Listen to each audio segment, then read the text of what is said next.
Hey there. So, yesterday you played around with your perceptual filter.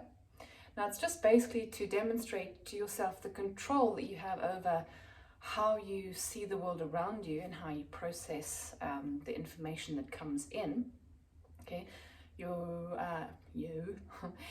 might be aware as to how much information goes in that we are not conscious of, right? So this is just actually increasing consciously what does come in and then how we see it. So by doing that little exercise yesterday, the two extremes, the kind of gospel jazz hands, everything's wonderful, to the kind of eeyore, everything sucks, okay, is you get to have this contrast. And actually one of the definitions of consciousness, which I think is based on a Jungian idea by a guy called Edward Edinger, is he describes consciousness as the living awareness of opposites. So there's this idea of contrast, and I mentioned, the same principle to do with the nervous system and the physical body when it comes to posture and creating the two extremes so that nuance can be found. Because what we want to adjust is not being stuck in one way. We don't want to be stuck in positivity either.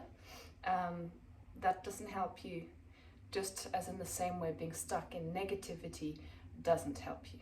Okay, some people bandy about this term called toxic optimism, okay, which can not allow us to see reality. And the same toxic pessimism would also be the same.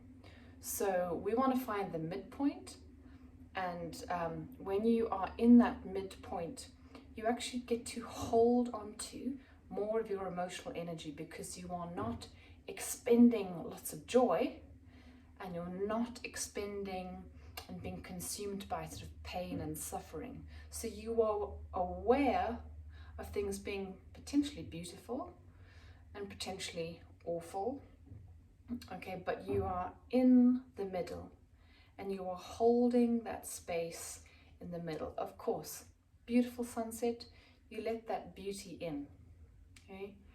When it's a shocking day and you see something awful, you can acknowledge that it's awful, but you can maintain a sense of gravity.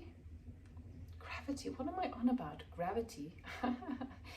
In a way, a groundedness, maintain a sense of gratitude, and that holds you in the space. So we're looking for an essence that stays pretty immovable, whether through really beautiful, amazing things or really terrible and awful things. And it might be the time to choose to let go into something beautiful, or something really devastating happens. Absolutely, you will go into that, but you know how to restore yourself to that midpoint. And that's what this exercise is about, right? Is maintaining a certain level of gratitude. And that means you have to be the observer. And that means realizing that you have control over your perceptual filter.